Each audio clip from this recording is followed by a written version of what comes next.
Before I begin tonight's story, let me tell you about my Patreon. There are over 250 posts ranging over 4 years of narrations, discounts, little insights into the work I do in my life, and it keeps growing. For the price of a cup of coffee, you could get access to all of it. If you want my signed books, well, it's a bit more. If you want some CGS stickers, it's just about 2 coffees a month. Either way, it supports the work I'm doing, whether that be writing stories or books or even narrating them. Alright, that's it. Let's get on to the story. It was in the early afternoon of June 21st when my cell phone rang. I was in the middle of checking out a lineup of customers at my minimum wage job at Colonel Dollar. I tried to pick up the pace, ringing up items with increasing speed. When I glanced down at the screen, I was getting a call from Amy. I blinked twice and did a double take. Instead of letting the call go to voicemail like a responsible person, I tucked the phone between my shoulder and cheek as I continued my duties. "Hey, Amy," I began, the customer in front of the counter rolling her eyes in her impatience. "What's up?" "Hello, Keystone Pizza? I'd like to order 2 large pizzas." Now I must have been temporarily physically stunned, because my attempt at multitasking had completely broken down. I inadvertently scanned the same item twice. "Amy? What are you—" Amy's voice interrupted me quickly. "Oh, and do you have a special deal for today?" My fingers fumbled at the cash register's buttons as my mind changed gears. We have a special discount on 2 large pizzas." "Great. I'll have 2 extra cheese pizzas. Do you deliver?" I somehow finished the transaction in front of me and wished the customer a nice day. I stood in silence for a bit as I debated how to respond to Amy. Well, it's gonna take about 10 hours at least. I'm still at work." "You deliver? Great." She gave me her address, which I quickly jotted down on a piece of receipt paper. We exchanged our goodbyes and hung up. And I took a moment to compose myself after that bizarre phone call, then called up the next customer, apologizing for the delay.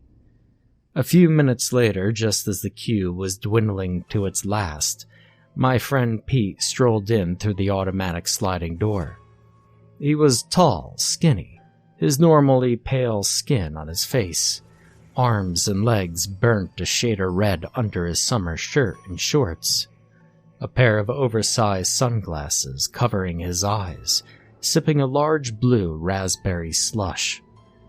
I called Pete over to the counter and he came and stood behind the counter with me, leaning on the cigarette cabinet and slurping his drink. The customers looked at him funny, but didn't say anything. "Man, I just got the weirdest phone call," I told Pete, ringing up and bagging up items at a personal record pace. It was from Amy. Pete pushed up his shoulders and shook his head. "Who the hell's Amy?" "Well, she was one of my friends a while back, but I haven't heard from her in like 2 years. She called me up all of a sudden to try to order a pizza." Pete's right eyebrow raised and he peeled off his sunglasses. "And you're not friends anymore?" "Well, I guess so. A couple years back, she met this guy from Tennessee. And when he went back, she went with him." Pete's eyes widened. "Tennessee? Oh my God." I was caught a little off guard by his reaction. "Wow, what's wrong with Tennessee?" Pete put one hand on his head, and his tone became sharper and more concerned. "Dude, don't you see what's happening here?" I looked up at him and grimaced. "We gotta go right now, like right now." Pete slapped the counter for emphasis. The old lady in front of the counter jumped. "Pete, stop. I still have 4 hours left in my shift. Just chill out." Pete wasn't about to settle down. He grabbed the plastic ruler that was attached to the men's room key and rapped it loudly on the counter. "Attention!" he shouted loudly enough for everyone in the small store to hear. I punched him in the arm, but he didn't seem fazed. "Attention, please. An emergency has just come up, and we gotta close down the store." "Oh, for God's sake, Pete. You're gonna get me fired." Pete picked up the store telephone and hit the intercom button. His distorted voice blared from the speakers. "Attention customers, please evacuate the store. There's like a gas leak that's filling your lungs with poison." I bagged up the rest of my customer's order and wished her a nice day, my face undoubtedly bright red as my hysterical friend seemed to be trying to embarrass me to death. The evacuation was quick and mostly polite, only a bit of grumbling from one old guy who ultimately made the decision to check out first before he would leave. I closed and locked up the sliding glass door and sighed heavily. "Well," I said, throwing up my hands and staring at Pete.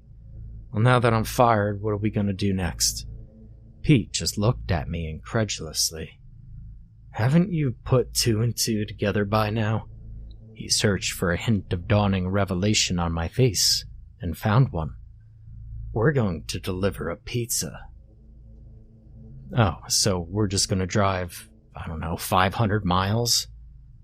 I would drive 500 miles. I would drive 500 more. God, why are you like this?" I sighed, pinching the bridge of my nose as I leaned on the counter.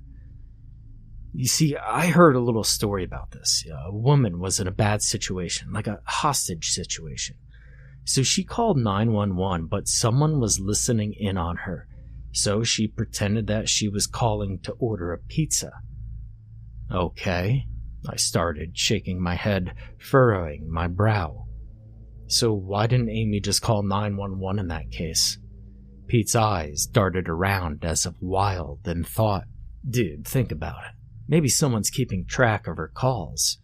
His eyes widened further. "Maybe it's something the cops can't handle. I mean, think about it. Why would she call specifically you, out of all people?" Maybe she realized she made a mistake and finally wants to be with me." Pete laughed unusually loud and long. "Oh, I swear, Rob, you really should become a comedian." I folded my arms and pressed my lips tightly, refusing to comment. After some back and forth, we finally agreed to go, exiting out the back door. I drove my car home and Pete picked me up in his car. I hopped in the passenger seat and showed him that I had picked up a few snacks and drinks, and he showed me what he had brought. "A gun?" I said, as a wide grin spread across his face while patting the holstered weapons sitting between us. He explained. "Well, yeah, of course. It's a rescue mission after all." "I just don't think that's going to be necessary." He shook his head dismissively. "My brother in Christ. When things hit the fan, you're going to want a tool to even out the odds." "Whatever. Let's just get going. We've got a long day ahead of us." Cruising down the road at 80 miles per hour, I looked down at my phone for what seemed like the 100th time. It was my boss calling me again. He had been blowing up my phone for so long, I had to turn the ringer to silent. "Is it Amy?" Pete asked, his tongue sticking out as if exerting a lot of energy into his task. He seemed to be concentrating very hard on driving. "No, she still hasn't called again."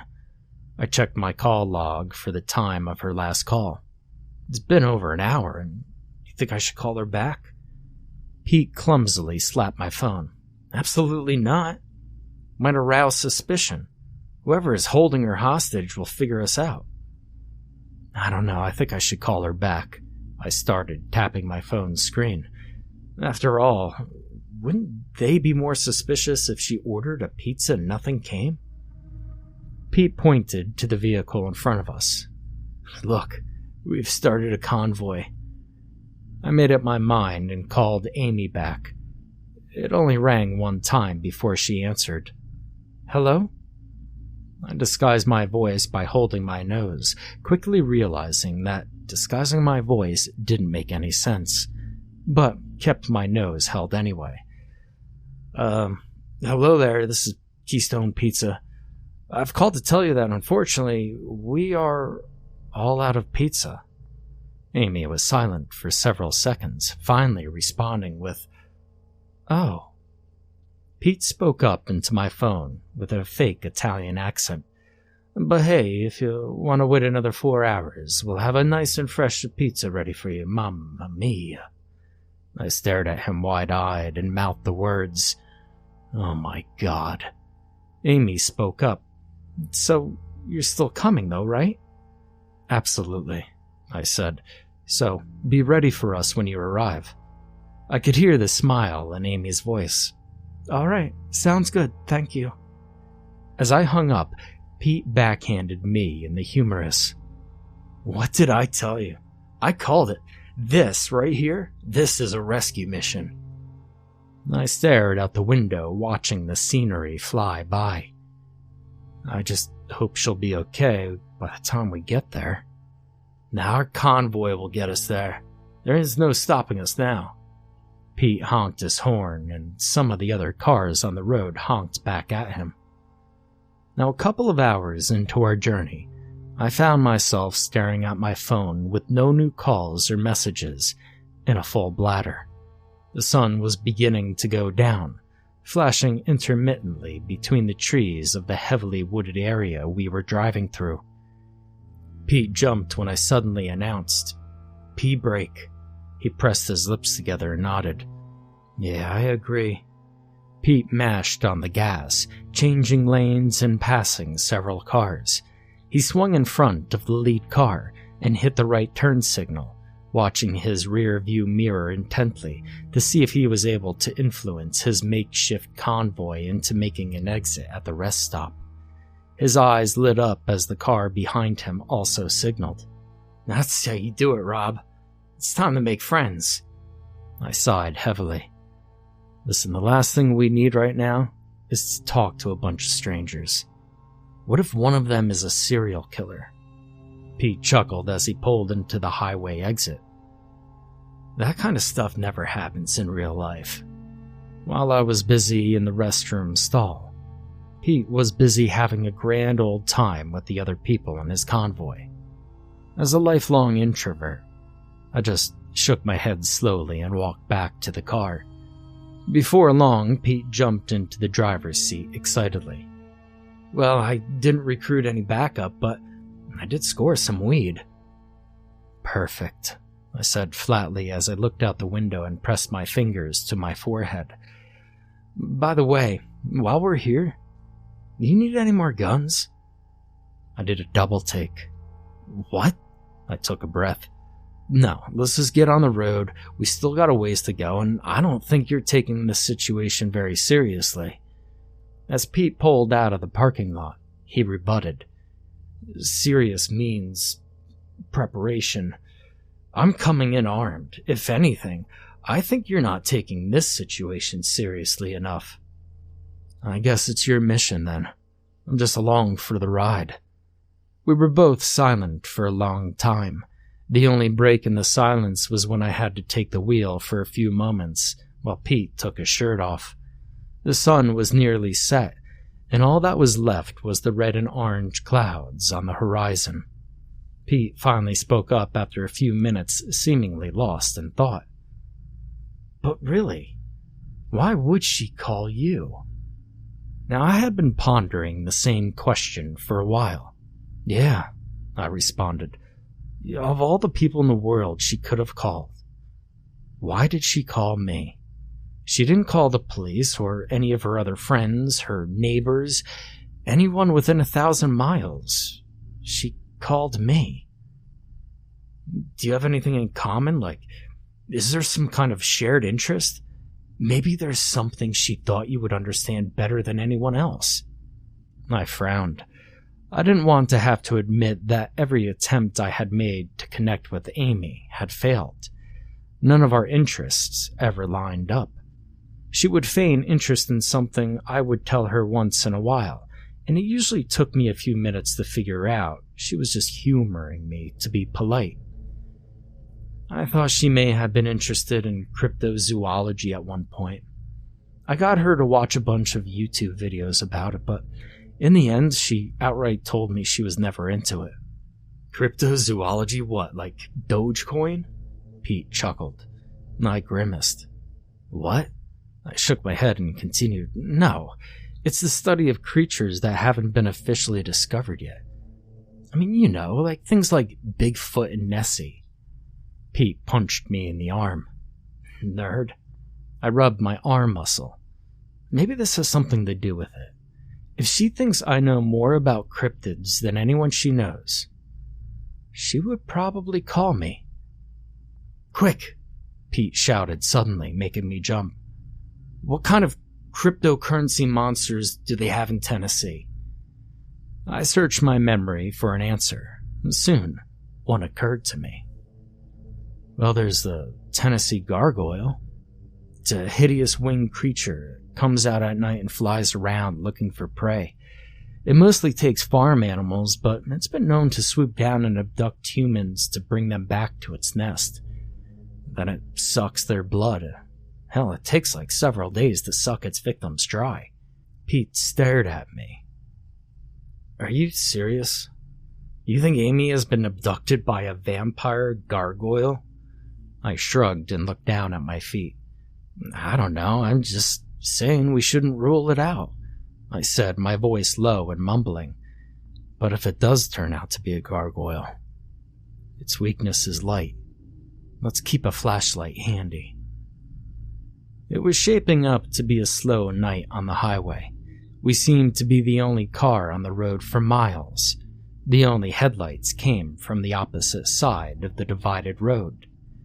Just a little while longer, Pete said, waking me from my half-asleep trance. I glanced at my phone. No texts or calls. I looked up our location on GPS. We had made pretty good time. I started dialing and made a phone call. Pete saw me making a call and asked, "Who you calling now?" I put my hand over the phone's microphone. "Well, I'm ordering a pizza." "Oh, that's a great idea, dude. I'm starving." I shook my head. It's not for us. 15 minutes later, we pulled into the pizza place. Pete got out of the car and groaned loudly as he stretched.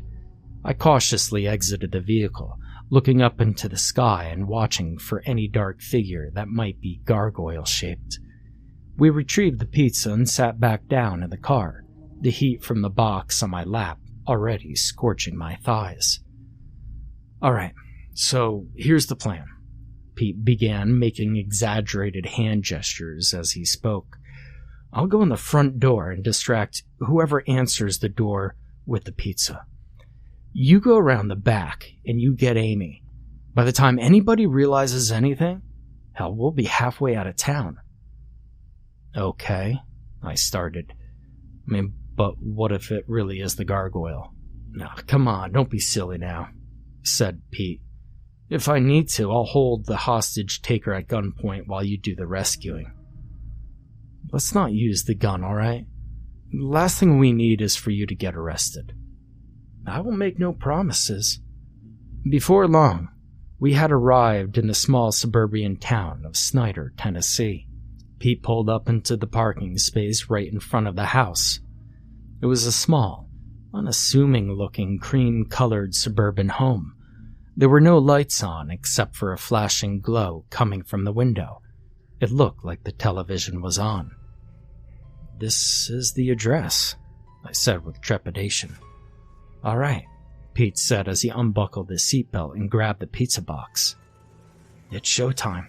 You ready?" I inhaled deeply and exhaled. I nodded, while Pete confidently marched up to the path of the front porch. I darted off to the side of the building. Diving behind some bushes, I peered inside the window to see two bored-looking figures sitting on the couch, staring at the TV. One of them was Amy, and the other was a man I'd never seen before, but I assumed was her boyfriend, Henry. I heard the doorbell ring, and the two looked at each other. I watched their mouths move.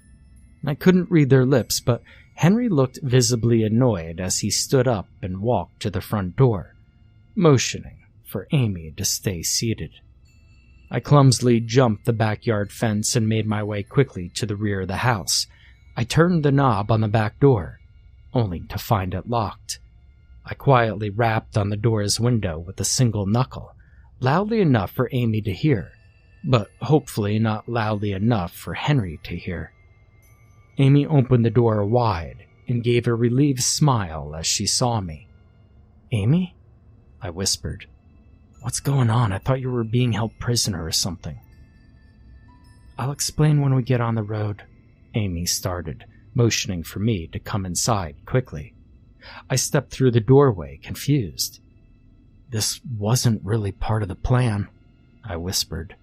And suddenly, I heard raised voices at the front door. It seemed Pete had gotten himself into another heated verbal dispute. The shouting was punctuated by a blood-curdling scream. Definitely not in Pete's voice, and seemingly too high-pitched to come from a grown man like Henry. It had a stringy quality to it, as if it was inhuman. I silently moved through the room, peering at the situation at the front door. Pete's eyes bulged even more than usual as he stared at Henry. There was a greasy cardboard box and random slices of pizza littering the floor, and Henry's head, face, and hands dripped with steaming hot sauce and cheese. I wondered what on earth had possessed Pete to throw a scalding hot pizza at Henry like that. Then I looked more closely at Henry's face. It looked off, like the skin didn't quite fit his skull. The skin around his chin and eyes looked like it was drooping, and his irises looked reflective in the low light. "Oh, Jesus!" Pete exclaimed, recoiling in horror as he drew his handgun. Henry's flesh began to rapidly slough off. Underneath was a black mass with short, spiny hairs. A pair of long, dripping fangs jutted out from his oral cavity, which jittered back and forth independently of each other. The skin on his back began to tear away, long, black, hairy tendrils erupting from the lesions. First 2, then 4, then 6. It didn't take long to realize what they were. Spider legs.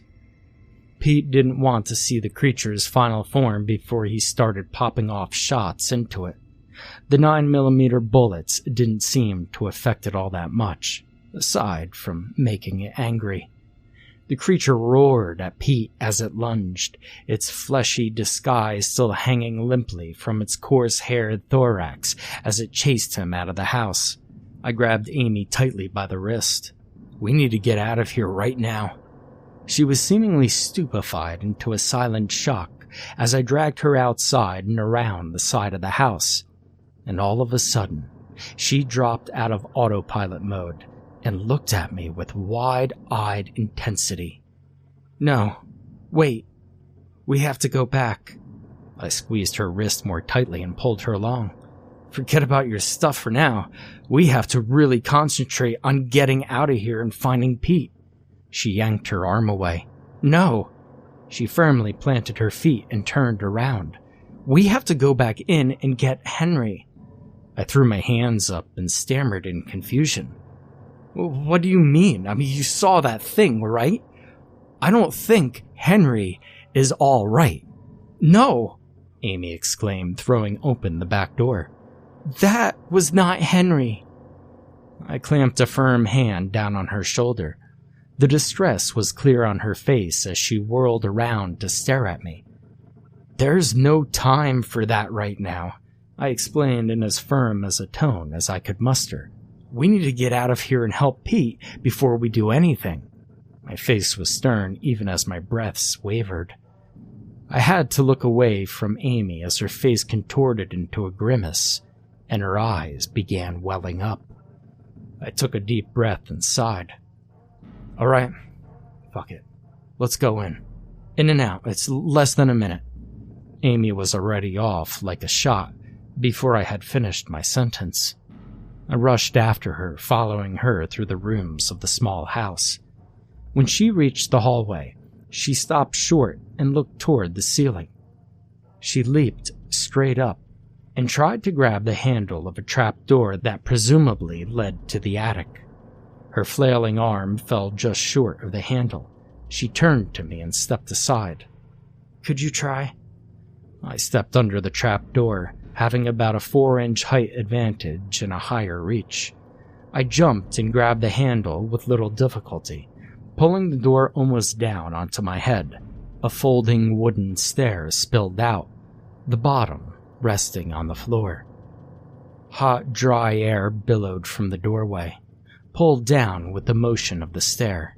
Tiny black spiders crawled all over the stairs, falling to the floor. Everything was covered in thick cobwebs that stuck fast to every surface, including our skin. "Oh my God," gasped Amy as she stared up into the attic, placing her foot on the first step of the stair. "Henry's up there?" I asked, dreading the answer. "I think that's where it was keeping him," Amy answered. She began to ascend the stairs, violently knocking away spiderwebs with her hand. I followed right behind her and shook my head in disbelief. Exactly how long has this been going on anyway? The attic was unrecognizable. Everything in it was covered in a sea of webbing. I imagined that what we saw in the attic was what the inside of a silk cocoon looks like. Some lumps were visible in the web, probably some of the items in storage long since webbed over. We both got down on our hands and knees, brushing away sticky silk strands with both hands, pulling out various items from the mess. Tiny spiders crawled up our arms and all over our backs and heads. And before long, Amy's hand had brushed up against something different. "Henry?" She frantically tugged at his clothing to try to free him from the web. I lunged over to her and began to slip my hand under Henry's motionless body when we heard the front door slam shut. Amy and I stared at each other wordlessly, sweat dripping down from our foreheads and stinging our wide eyes.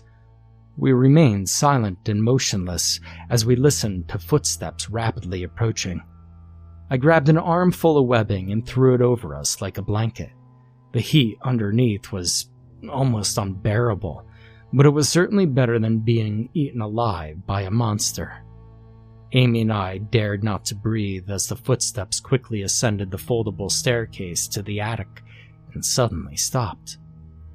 And for a while, there was utter silence. Then I suddenly felt a crushing pain in my hand. I didn't yell out, but I did sharply inhale a lungful of dust and went into a loud coughing fit. "Jesus Christ!" I heard Pete yell as he stumbled backward and fell on his butt. I threw off the blanket of webbing and saw Pete sitting in an awkward position on the floor, clutching his chest, looking like he just saw a ghost. "What are you doing? Trying to scare me to death?" "We thought that thing was coming back," Amy explained. "You stepped on my hand," I said as I rubbed my aching digits. "Anyway, it's a good thing you're here. We need to haul Henry out of here real quick." Pete quickly set to work, pulling Henry's legs free from the webbing. Amy cleared Henry's head and face, cradling his head in her lap. He looked deathly pale and his breathing was so shallow as to be imperceptible. She wept softly as she stroked his hair. "Don't worry, we're almost out of here," she whispered. Amy suddenly looked up at Pete.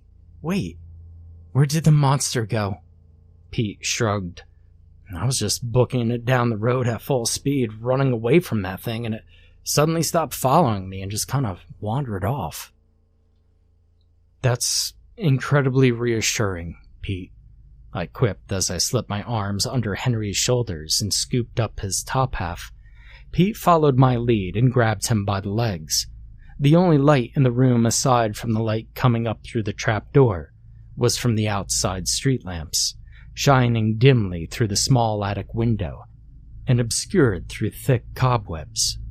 As we hurriedly, clumsily, dragged Henry's heavy body toward the trapdoor, The room suddenly darkened.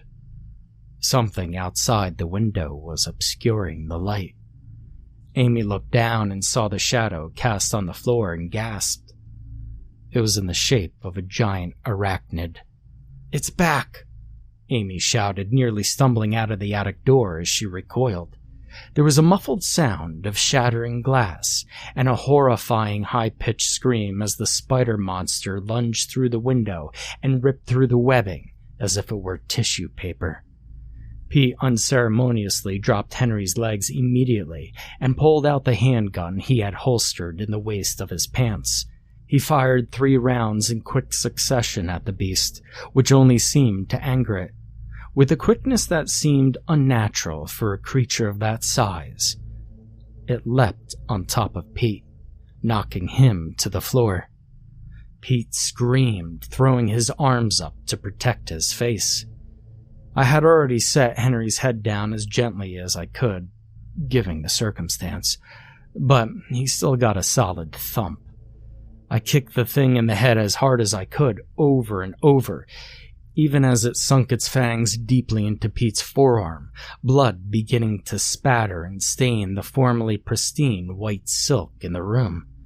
Amy jumped on top of the beast's head, bashing at its multiple eyes with her fists. This seemed to deter the creature, as it screeched and reared up. Amy lost her balance and fell off, landing flat on her back. The creature changed its focus to Amy, bringing one of its 8 hairy legs down with all of its weight into her chest, knocking the wind out of her. I rammed into the beast with all my might, plowing my shoulder into its hard carapace, causing it to stumble back slightly. Turns out it was quite difficult to knock a creature with 8 legs off balance for very long. Pete had been searching the webbing on the floor frantically, feeling around for his gun. As soon as he found it, he brought it up and tried to steady his quivering arm. Finally, he squeezed off a single round. The bullet penetrated one of the creature's many eyes, and a thick, light green pus started to erupt from the ruined socket. It made the loudest shriek I had ever heard in my entire life, before quickly retreating out of the window, leaving a trail of a mixture of thick, light green spider blood and dark eyeball goop. Pete and I stood there, wide-eyed, panting heavily, sweat gushing from every pore, and blood dripping from the punctures on Pete's arm. Amy laid on the floor, painfully gasping to refill her lungs with air. "We need to get out of here, right now," I said as I surveyed the state of our party. Pete and I carefully, painfully, maneuvered Henry's still unconscious body down the stairs, out of the house, and situated him in the back seat of the car. And Amy slowly recovered and stood up, but suddenly gasped and leaned forward, clutching the side of her chest. "I think it broke my rib," Amy said weakly as she gingerly made her way into Pete's vehicle. Pete climbed into the passenger's seat and I took the driver's seat, as I seemed to be the less injured. I sighed heavily. "We made it, guys. Next up, the hospital." We exchanged weak smiles as I fired up the engine. The moment the car roared to life, a giant black figure leaped out of the bushes behind us and dashed toward the rear of the car with horrific speed, its fangs dripping with blood. "You've got to be kidding me," I complained as I threw the vehicle into gear and jamming on the gas. To my surprise, and probably everyone else's, the car sped backward, ramming the creature in the head with a sickening crunch. I then put the pedal to the metal, tires squealing and smoking as it fought against the size and weight of the creature. The hideous scream of the beast overtook the squeal of the tires as it flailed all of its legs at once, its head seemingly stuck underneath the vehicle. And finally, the rear of the car bounced upward as if hitting a speed bump, and came down hard as the spider thing's head was pulled underneath the rear wheel and exploded in a shower of green gore, splattering both lanes of the road. The limbs stopped flailing wildly, only twitching occasionally. We all looked at each other wordlessly. I put the car into drive. The journey to the hospital was uneventful. Pete was treated for his wounds and spider venom. Amy was treated for 2 broken ribs. Henry received a spider venom antidote and fully recovered within a couple of weeks. And we soon became moderately famous in the area of Snyder, Tennessee, for discovering a brand new species of arachnid. Although it technically wasn't a cryptid, since we had scientific proof of its existence through its corpse and an attic full of offspring, I still like to treat it as one. We were interviewed by a small local news station, and we were asked what we would like to name the creature. I grinned because I'd been waiting for this moment. I had thought long and hard for a name for it. Well, I told the interviewer, unable to hide my smile. Since the creature is a spider and we found it in the town of Snyder, it was easy to come up with a name. I looked over to Pete, who was standing next to me, his forearm still bandaged, and I wondered if he was thinking the same thing I was thinking. And then all of a sudden, Pete blurted out, "The big 8-legger." I did a shocked double take and mouthed, "No." The story was broadcast later that night, and the big 8-legger became moderately popular afterward. It trended on cryptid forums and horror websites for at least 2 weeks. Meanwhile, I got fired from my job and I didn't get the girl.